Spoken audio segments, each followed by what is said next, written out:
It was Christmas time, 1981, and the decade had gotten off to a miserable start. Since it had begun, a pope, a president, and a Beatle had all been shot, my favorite of them fatally. I took John Lennon's death particularly hard and wore black whenever I could. I often heard my mother express concern over my gloomy wardrobe, but my father would say, "It's just a phase. He'll be wearing colors in no time."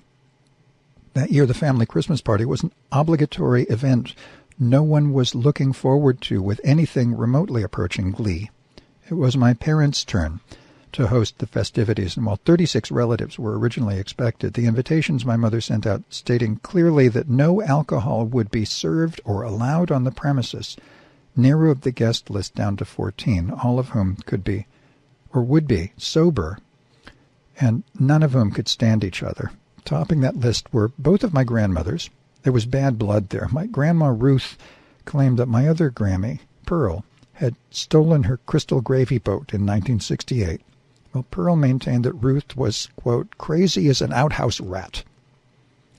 Then there would be my cousin, Sharon, who had chosen that Thanksgiving to come out of the closet at the dinner table of my newly born-again Aunt Brenda, who would also be in attendance. Add to the mix 2 paranoid right-wingers, 3 professionally bitter liberals, 1 reformed drug addict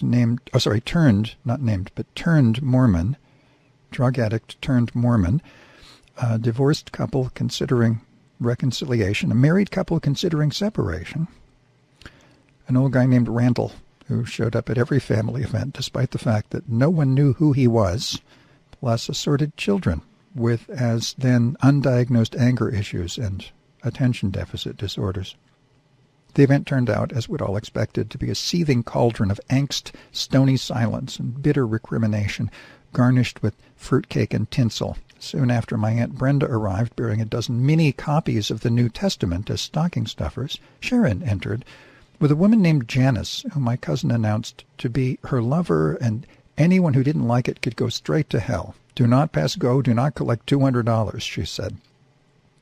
Brenda turned to my mother and asked what she was going to do about this.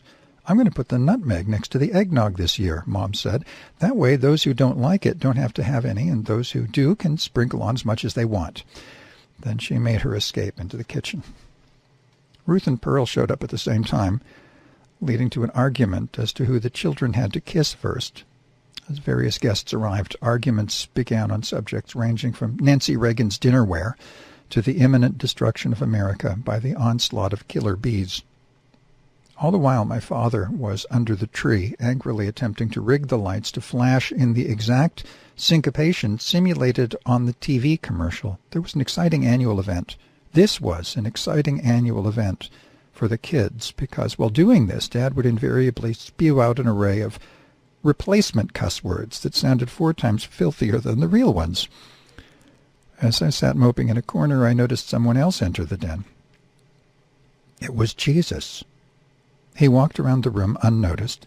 It was clearly him walking among the guests, brushing by one person, then another, practically right in front of some, and yet no one seemed the least bit aware of his presence.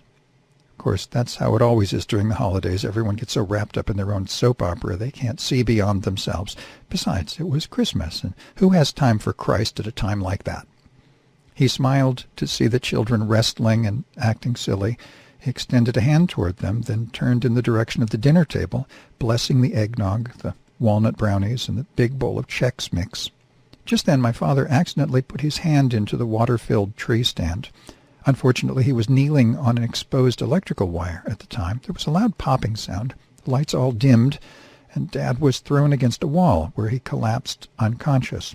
Sharon's girlfriend, a registered nurse, leapt from the couch and immediately began administering CPR as the family huddled around. Jesus calmly turned his hand in the direction of the calamity, and a moment later my father sat straight up. "Donderen Blitzen!" he shouted. Then, in response to the stunned faces surrounding him, he added, "Those are the reindeer I couldn't remember. The names mean thunder and lightning in German. Thanks, Janice. I think I'm okay now." While the others helped my father to his feet, I noticed Christ exiting the den door. I followed behind, calling out to him as he headed down the driveway. "Hey, I know it's not really your birthday, I said, but isn't there something I can do to make up for us being, us? He stopped for a moment and spoke before disappearing into the night. You could write a story with a happy ending. That would be nice. When I returned to the den, things had calmed down in there. The children played placidly on the floor. Ruth and Pearl were comparing pictures of their grandchildren. Sharon and Janice were cuddled up on the couch in front of the fire. Brenda, my grandpa, and 2 of my cousins were harmonizing with the Burl Ives album on the stereo as my father just stood there, admiring the simplicity of an unlit tree. My mother motioned me into the kitchen where we started in on the dishes. She washed and I dried as we sang The First Noel and All My Lovin'.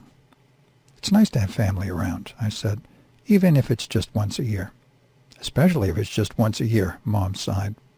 Hey, enough with the black all the time, she added. I got you a blue sweater. You're going to wear it. So, Merry Christmas. Happy birthday. You don't look a year older.